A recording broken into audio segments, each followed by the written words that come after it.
2.2 रे देखिबा role of technology. What was the role of technology in all this? कौन technology थिला? The railways, steam ships, the telegraph were important inventions without which we can't imagine the transformed 19th century world. तेणु से समय दुनिया को आम imagine ही करें जदि ये जिनस गुड़ा न था, ये टेक्नोलोजी गुड़ाक जब न था, रेलवे जदि न था केमी क्यारी करके जिनस पतर नहीं था, स्टीम शिप्स न था ताले जहाज केमी जाता, टेलीग्राफ न था, टेलीग्राफ द्वारा आम इनफॉरमेशन कम्युनिकेशन बढ़िला. But technological advances were often the result of larger social, political and economic factors. तेणु टेक्नोलोजिकल एडवांसमेंट जो देखा दूसरी से तीन टा जाक फैक्टर काम कर result. For example colonization stimulated new investments and improvements in transport. जमती कि फास्टर रेलवे है कि लाइटर वागन, तो रेलवे को आहरी फास्ट कर दियो, तार जो वागन गुड़ाक माने डब्बा गुड़ा आहरी हल्का कर दियो, बड़ बड़ सीप गुड़ा कर, ये सब कले कौन हम बहुत सस्तार आ बहुत जल्दी दूर जगार फार अवे फार्म्स रु फाइनल मार्केट को पहुँचा बहुत जल्दी आ बहुत सस्तार ये सब हो पारला. केमिति हला ना कॉलोनाइजेशन जोड़ी से कॉलोनाइज करके रहिले ताको एठी स्टिमुलेट कले नुआ नुआ इन्वेस्टमेंट, नुआ नुआ इम्प्रूवमेंट्स ट्रांसपोर्टर से खर्च कले जहाँद्वारा ये सब लाभ तांको मिलला. जानी तो the trade in meat offers a good example of this connected process. तेणु मीट रो ट्रेड मध्य होतला. तो till 1870s animals were shipped live from America to Europe and then slaughtered when they arrived there. तो आगुरी कौन होता ना America रो Europe बुझला तो एनिमल्स गुड़ा को शिप करा होता, तापर जाइए से हणा होता. But live animals took up lot of ship space. बहुत जगह खाइबे शुंतु बसतु बहुत जगह है कारण भर बहुत जिनस एमती बॉडी भितर जोड़ा कि काटला फपड़ा हुए पेट भर जहाँ थी तो से गुड़ाक बेकार बोईक नहीं लाभ किसी नहीं. यदि बचिकी रे मारिकी नेले बहुत जल्दी हो बहुत जगह बचो. तो मेनी अल्सो डाएट इन भॉइस बहुत गुड़ा मरी जाती बाटर जाऊ जाऊगा केत गुड़ा रोग हो केत गुड़ा वेट कमिज ये सबू है अनफिट आ केत गुड़े खायापी आउ अनफिट हो एमती लॉस है. तेणु meat was hence an expensive luxury. European poor मानक पई मीट हूँ गोटे बहुत ही दामिकिया सब लग्जरी जिनस बुझा. तो आम जमी मटन केते लोक मटन अरे 800 टंका देकी मटन किए खाइब के जन खाऊँ केते थर खाऊँ. तेणु high prices in turn kept demand and production down until the development of a new technology. तेणु एत पैसा हवा जो डिमांड टे कम रोला प्रोडक्शन डाउन रोला किंतु डेवलपमेंट होगा गोटे नुआ टेक्नोलॉजी ता ना है रेफ्रिजरेटेड शिप्स. ताने विराट बड़ बड़ सब फ्रिज लगी से जहाज आसला टेक्नोलॉजी. हाँ तो which enabled the transport of perishable foods over long distances. तेणु जल्दी नष्ट होता जिनस गुड़ा कह जाए पेरिशेबल फूड्स जल्दी पेरिसे. तेणु ताकू ट्रांसपोर्ट करिबारे लॉन्ग डिस्टेंस जाए आराम रे जीव तो ठंडा बाजिक रहा फ्रिज भितर रहा और किसी असुविधा नहीं नहीं कि चल. आउ गोटे जिनस है फ्रिज भितर क्या रख मची जंतुटा को नहीं. तो now animals were slaughtered for food at the starting point in America, Australia और New Zealand and then transported to Europe as frozen meat. तेणु अमेरिका, ऑस्ट्रेलिया और न्यूजीलैंड यही मैंने पठाऊले एनिमल्स ତେଣୁ ଏଇ ଯେଉଁଠି ପଠାଇବେ ସେଇଠି ହିଁ ତାଙ୍କୁ ହାଣି ଦିଅ। ତେଣୁ ସେଇଠି ହିଁ ତାକୁ ହାଣିକି ତାକୁ ପ୍ୟାକ୍ କରିକି ତାକୁ ଫ୍ରିଜ୍ ଭିତରେ ପୁରେଇ ଦିଅ। ତେଣୁ ତାପରେ ତାକୁ ଟ୍ରାନ୍ସପୋର୍ଟ ହେଇଗଲା ଆଉ ତାକୁ କୁହାଗଲା ଫ୍ରୋଜେନ୍ ମିଟ୍, ଥଣ୍ଡା ବା କୋଲ୍ଡ ମିଟ୍ ବୋଲି ତାକୁ ବିକାଗଲା। ତାକୁ ମଧ୍ୟ ଲୋକ ମଲ୍ରେ ତାକୁ ରଖିକି ତାକୁ ବିକ୍ରି କରିଦେଇପାରିବେ ଯେତେ ଦିନ ଚାହିଁବେ, ମାସ ମାସ ଧରି ସେଟା ରହିବ। ଦିସ୍ ରିଡ୍ୟୁସ୍ଡ ସିପିଂ କଷ୍ଟ। ତେଣୁ ୟା ଦ୍ୱାରା କ'ଣ ହେଲା ନା ସିପିଂ କଷ୍ଟ ମଧ୍ୟ କମିଗଲା।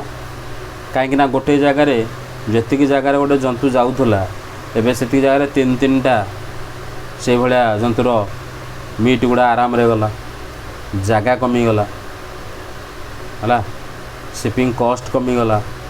ତେଣୁ ତା ହିସାବରେ ମିଟ୍ର ପ୍ରାଇସ୍ ମଧ୍ୟ କମିଗଲା। So the poor in Europe could now consume a more varied diet. ତେଣୁ ଭଗବାନଙ୍କ କୃପାରୁ ତାଙ୍କୁ ୟୁରୋପର ଯେଉଁ ଗରିବ ଲୋକମାନେ ଥିଲେ ସେମାନେ ବର୍ତ୍ତମାନ ଟିକେ ଡାଏଟ୍ରେ ପରିବର୍ତ୍ତନ ତାଙ୍କର ହେଲା, ତାଙ୍କ ଖାଇବାରେ ପରିବର୍ତ୍ତନ ହେଲା। ସେ ବର୍ତ୍ତମାନ କନଜ୍ୟୁମ୍ କରିପାରିଲେ ଟିକେ ମିଟ୍। ଟିକେ ଆଗରୁ ବହୁତ ଦାମିକା ଥିଲା, ଖାଇପାରୁନଥିଲେ, ତେଣୁ ଏବେ ଏହାକୁ ଟିକେ ଖାଇଲେ। So to the earlier monotony of bread and potatoes, many, though not all, could now add meat or butter and eggs to their diet. ତେଣୁ ଏ ଜିନିଷଟା ଯେତେବେଳେ ଶସ୍ତା ହେଲା, ଲୋକମାନେ ଆଗରୁ କେବଳ ଖାଉଥିଲେ ସେ ଜାଗାରେ ବ୍ରେଡ଼୍ ଆଉ ପଟାଟୋର ମୋନୋଟୋନି ଥିଲା, ଆଉ କିଛି ମିଳିବନି ଖାଇବାକୁ। ରୁଟି ଖାଅ ଆଉ ଆଳୁ ଖାଅ। ତ ରୁଟି ଆଉ ଆଳୁ ଖାଇ ଖାଇକା ତାଙ୍କ ଜୀବନ ଯାଉଥିଲା। କିନ୍ତୁ ଏବେ ଯେତେବେଳେ ମିଟ୍ ଶସ୍ତା ହେଇଗଲା, ତା ସହିତ ବଟର ଆଉ ଅଣ୍ଡା ଇଏ ମଧ୍ୟ ଟିକେ ଶସ୍ତା ହେଇଗଲା, ତାକୁ ମଧ୍ୟ ସେମାନେ ନିଜ ଖାଇବାରେ ଆଡ଼୍ କଲେ। ତେଣୁ ଆମେ ଯେଉଁ କହୁଛେ ବ୍ରେଡ଼୍ ଆଣ୍ଡ ବଟର, ଏଇଟା ଆଗରୁ ସେ ତାଙ୍କ ବୋପା ଦେଇକରି କିଏ ଖାଇନଥିଲେ, ଏଇଟା ଏଇ 19th century ଶେଷ ବେଳକୁ ହିଁ ଖାଇଲେ। ବୁଝିପାରୁଛ ତ? ଏଥିରେ ତାଙ୍କର କେତେ ବଡ଼ ଫୁଟାଣି ମାରିବା ସେ ଏଥିରେ କମ୍ ନାହିଁ। Better living conditions promoted social peace within the country and support for imperialism abroad. ତେଣୁ କଣ୍ଡିସନ୍, ଲିଭିଂ କଣ୍ଡିସନ୍ ଯେତେବେଳେ ବେଟର୍ ହେବ, ଇଏ ସୋସାଇଟି ଗୋଟେ ପିସ୍ ଆସିବ, ସମସ୍ତେ ଶାନ୍ତିରେ ରହିଲେ, ତେଣୁ କଣ୍ଟ୍ରିରେ ମଧ୍ୟ ବି ଶାନ୍ତି ଫେରିବ। ଆଉ ଇଏ ଇମ୍ପେରିଆଲିଜମ୍କୁ ସପୋର୍ଟ କରିବ। ଯେତେବେଳେ ଇମ୍ପେରିଆଲିଜମ୍ ଯେଉଁଟାକି ବାହାରେ ହେଇଥିବ, ଯାହା ଯୋଗୁଁ ଏମାନେ ଖାଇଲେ ପିଇଲେ ବଞ୍ଚିଲେ, ଆଉ ତାକୁ ସେମାନେ କାହିଁକି ମନା କରିବେ? ତେଣୁ ତାକୁ ଓଲଟା ଭଲ କହିବେ, ହଁ ଠିକ୍ ଅଛି, ଭଲ ଇମ୍ପେରିଆଲିଜମ୍ ବାହାର ଦେଶକୁ କଲୋନାଇଜ୍ କରିକି ରଖ, ଭଲ ଭଲ। ଆଉ ଯେତେବେଳେ ଯାଏଁ ବାହାର ଦେଶକୁ କଲୋନାଇଜ୍ କରି ରଖିଥିବ, ଏମିତି ସୁବିଧା ସବୁ ହେଉଥିବ ଆଉ ଆରାମରେ ମିଳୁଥିବ। 2.3 ଲେଟ୍ 19th century colonialism। ତ କଲୋନିଆଲିଜମ୍ ବର୍ତ୍ତମାନ ଆରମ୍ଭ ହେଲା। Trade flourished and markets expanded in the late 19th century। ବେପାର ବାଣିଜ୍ୟ ବଢ଼ିଲା, ମାର୍କେଟ୍ସ ବଢ଼ିଲା, ଏକ୍ସପାଣ୍ଡ ହେଲା ଲେଟ୍ 19th century ବେଳକୁ। But this was not only a period of expanding trade and increased prosperity. ତେଣୁ କେବଳ ଟ୍ରେଡ୍ ବଢ଼େଇବା, ପ୍ରସ୍ପେରିଟି ଇନକ୍ରିଜ୍ ହେବା, ଇଏ ସେ ସମୟ କେବଳ ଏଇଆ ନଥିଲା। It is important to realize that there was a darker side to this process। ତେଣୁ ଏଠି ଜାଣିଦେବା ବହୁତ ଜରୁରୀ ଅଟେ, ଗୋଟେ ଜିନିଷ ଜାଣିବା ବହୁତ ଜରୁରୀ ଯେ ୟାର ପଛରେ କିଛି କଳା କାରନାମା ମଧ୍ୟ ଅଛି, ଯାହା ଯୋଗୁଁ ଏଇଟା ଉପରକୁ ଏତେ ସୁନ୍ଦର ଦେଖାଯାଉଛି। ପଛରେ ଡାର୍କର ସାଇଡ୍ କ'ଣ ନା, in many parts of the world the expansion of trade and a closer relationship with the world economy also meant a loss of freedoms and livelihoods। ତେଣୁ ବହୁତ ଗୁଡ଼ିଏ ଜାଗାରେ ଦେଖିବାକୁ ମିଳିଲା ଯେ ଯେଉଁ ଟ୍ରେଡ୍ର ଏକ୍ସପାନ୍ସନ୍ ହେଲା ଆଉ ରିଲେସନସିପ୍ କ୍ଲୋଜର୍ ହେଲା ୱାର୍ଲଡ଼ର ଇକୋନୋମି ସହିତ, ତା ସହିତ ଆମକୁ ଆଉ ଗୋଟେ ଜିନିଷ ମଧ୍ୟ ସେଠି ହରାଇବାକୁ ପଡ଼ିଲା, ଫ୍ରିଡ଼ମ୍ ଆଉ ଲାଇଭଲିହୁଡ଼ର ଲସ୍। ବୁଝିପାରୁଛ ତ? ତାର ଲସ୍ ଦେଖାଦେଲା ନା, ଫ୍ରିଡ଼ମ୍ ଅଛି ना लाइवलीहुड अच्छी। Late 19th century European conquest produced many painful economic social and ecological changes through which the colonised societies were brought into world economy। तेणु लेट 19th century यूरोपियंस माने जो कन्क्वेस्ट कले से बहुत ही पेनफुल चेंजेस गुड़े देखादेला जहाँद्वारा कि जो जगार से मैंने कॉलोनाइज करके रखी थे सोसाइटी गुड़ा were brought into world economy से मैंने बर्तमान वर्ल्ड इकोनॉमी रे शामिल हवाक आसे। Look at the map of Africa, you will see some countries borders run straight as if they are drawn using a ruler। तुम ये पिक्चर देखी पार्थो बहुत गुड़े बॉर्डर गुड़ाक स्ट्रेट अच्छी सतमती आम रूलर पकईकि स्केल पकईकि आम तैयारी करमती कहीं well in fact this was almost how rival European powers in Africa Drew of the borders demarcating their respective territories। तो से यही प्रकार देखे कि जीवा आसबार जिन सुविधा हम से भाई सी बनई straight borders. In 1885 the big European powers बड़ बड़ यूरोपियन पावर्स माने बर्लिन रे एकाठी हेले to complete the carving of Africa between them. तो निज निज भितर बांटिकी नहीं जावा चलो गोटे मीटिंग करिकी अफ्रीका को खंड खंड करिकी बांटिकी नहीं जावा। तो Britain and France made vast additions to their overseas territories in the late 19th century। तो ब्रिटेन आउ फ्रांस एमाने कौन कले बड़ बड़ एडिशंस कले टू देयर ओवरसीज टेरिटोरी को सब बड़ बड़ एरिया से सब ने कहले आम सब बड़ अच्छु आम बहुत powerful. Belgium and Germany became new colonial power तेणु भी खंडे खंडे मिलला सी भी बर्तमान रूल कले। The US also became a colonial power in the late 1890s by taking some colonies earlier held by Spain।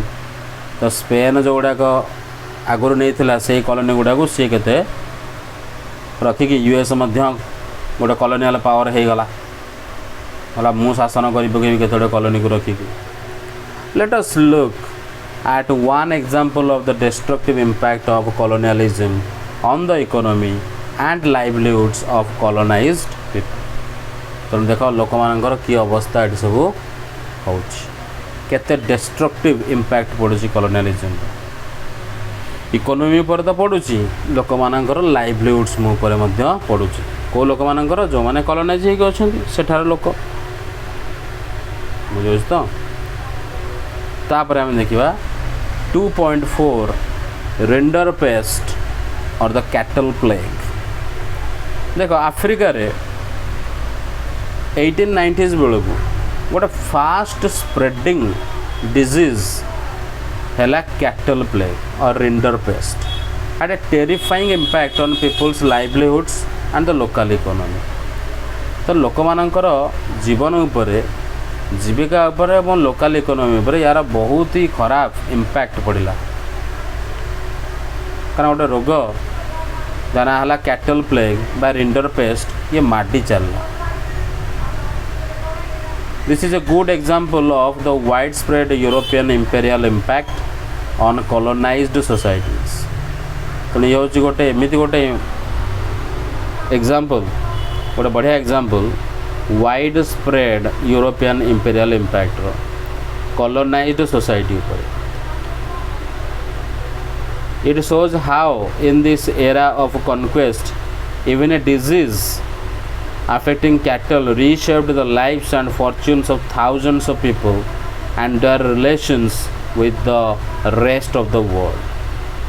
तो ये देखा देला जे ये एरा ऑफ कॉन्क्वेस्ट जे की प्रकार आम अन्य उपर अटैक करिपरिबा साधारण गोटे डिजीज धरिकी आ जो डिजीजटा कि कैटल को हो सी पूरा दुनिया को बदल देला लाइफ को बदल देला फॉर्च्यून भाग्य को बदल देला हजार हजार लोकंकर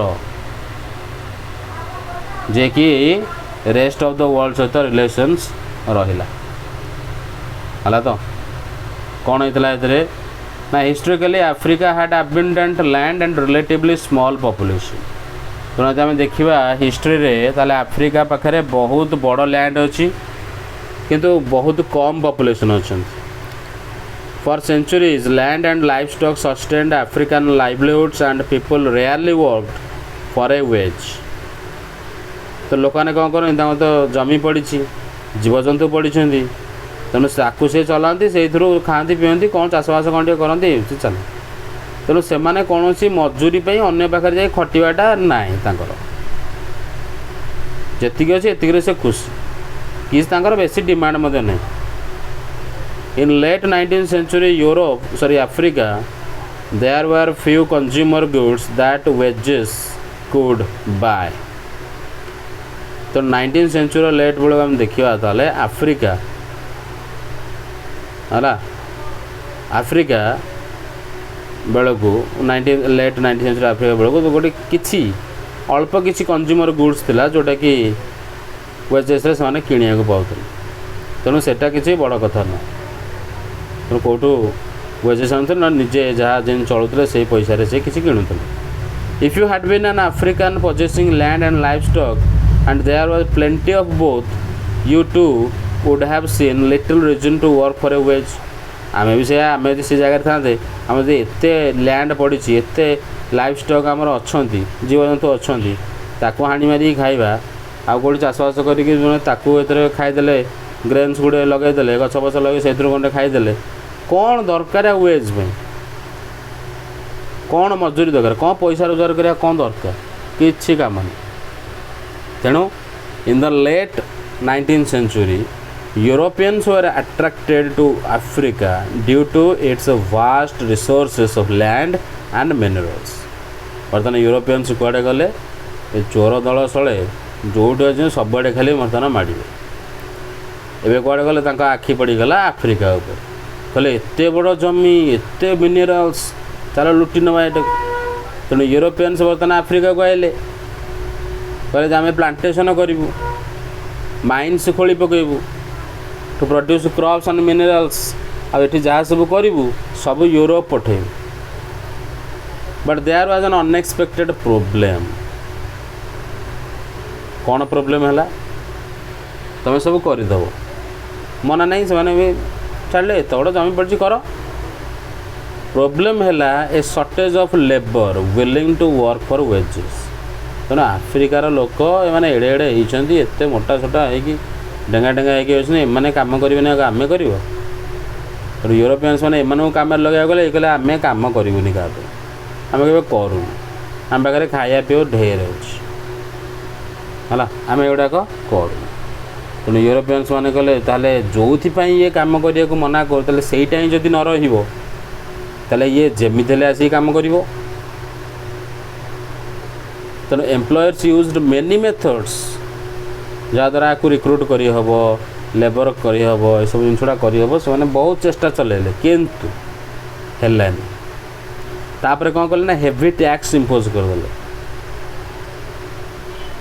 जोटा कि तुम केवल काम करके ही पे कर क्या लगेदे ना तुम जो जीवजंतु रखिछ जहाँ सब कर टैक्सेस तेणु तुम आसिक वेजेस हिसाब से कम कर आम प्लांटेसन माइन्स से जाकि तुम कट डायरेक्ट पैसा देले हेनी एमती कर तो इनहेरिटेंस लॉज वर चेंज्ड तो इनहेरिटेंस लॉज गुड़ा मतलब चेंज हो गला ताने बापर जमी पुओ पाइबनी peasants were displaced from land only one member of the family was allowed to inherit land as a result of which the others were pushed into the labor market तेणु जमी को घर गोटे लोक ही इनहेरिट कर जनक ना चेंज हम जदि सी 3-4 भाई थे ताले मरेले है बाकी तो सब लेबर मार्केट जाए खटिबे अन्य मेंबर माने mine workers were also confined in compounds and not allowed to move freely तो जो माइन वर्कर थे से गोटे कंपाउंड भितर बांधी होगी रहिले कुआड़े छड़ा जन थरे सी भितर गला माने गला ताको आ खोजी खोजी तुम पाइबनी से बाहर आउ देखा दबनी से तार भितर पशु दिन राति माइन्स भितर खोली चलथो काम कर चलते देन केम रिंडरपेस्ट ए डेवास्टेटिंग कैटल डिजीज तापर गोटे रोग आसला जहाँ ना रिंडरपेस्ट ये गोटे कैटल मानक ये रोग हुए से कि बहुत ही खतरनाक rinderpest arrived in Africa in late 1880s. It was carried by infected cattle imported from British Asia to feed the Italian soldiers invading Eritrea in East Africa. ये रोगटा केमिति आसले कि ये गोटे इन्फेक्टेड कैटल रु आसला जहाँ को ये रोगटा होता तो जहाँ को ये रोग होता ताकू कौन करा इंपोर्ट कराला ब्रिटिश एशिया ताकू तार मीट गुड़ा इंपोर्ट करूला तेणु आणिकी ताकू खुआइयापी हे मीट गुड़ाक क्या ना जो इटालियन सोल्जर मैंने काम करते जो मैंने इनवेड करते आक्रमण करते एरिट्रिया को जोटा कि ईस्ट आफ्रिका पटे अच्छी ताकू तो खुआइबा ना तेणु मांस खुआइले जो खुआइले entering Africa in the east rinderpest move to west like forest fire तेणु एमाने ईस्ट पटे एंट्री कला बेलू रोगटा बर्तमान माड़गला कुआड़े वेस्ट पटू लाइक फॉरेस्ट फायर जंगल निआ भाया माने माडी गला एकदम गोटे गोटे दिनक हजार हजार 10,000 लगे लोक सब मले सॉरी कैटल जाए पहुँचला रिचिंग आफ्रिकाज आटलांटिक कोस्ट इन 1892 तेणु एमती माड़ा जे आफ्रिका गोटा जाक माड़ी माड़ी शेष को 1892 रे आफ्रिकार आटलांटिक कोस्ट जाए पहुँचीगला तापर केप रे पहुँचीगला आफ्रिकार सदर्न मोस्ट टिप माने 5 वर्ष भितर जो जो माड़ा ता भाया कम कर चलला पाखापाखि 90% कैटल केवल रिंडरपेस्ट जो मरीगले रिंडरपेस्ट ए रोग मारी चलला 90% cattle बुझिपाल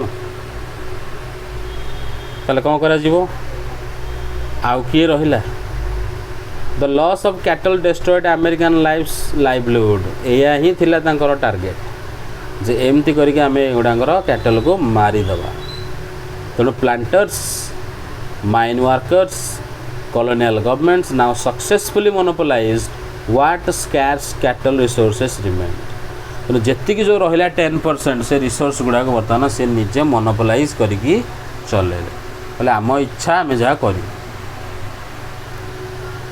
to strengthen their power and to force Africans into the labour market एबे कौन कर तुम जीवजंतु तो ना आम अंडर को आसो आम अंडर तुम काम कर बुझिपाल तो आउ बाट ना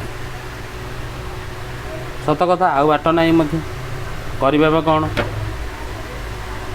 तेणु यही प्रकार रे से निजर पावर को बढ़ेले आउ तांको फोर्स कले लेबर मार्केट लेबर रे काम कर तो control over the scarce resource of cattle enabled European colonisers to conquer and subdue Africa यही प्रकार से माने माडी चलले एवं आफ्रिका को कनकर करदेले टोटाल सबुआडे The similar stories can be told about the impact of Western conquest on other parts of the 19th century world. तो से समय अन्य देश कथा आम कहीदे पारे एमती केते स्टोरी अच्छी यूरोपियंस मैंने टोटाल दुनिया गोटे जगह आ बाकी रखिना बुझला तो सब इंडियार अवस्था तो आहरी खराब जोटा कि आम बर्तमान पढ़िया को जीवा 2.4 रे indentured labour migration from India है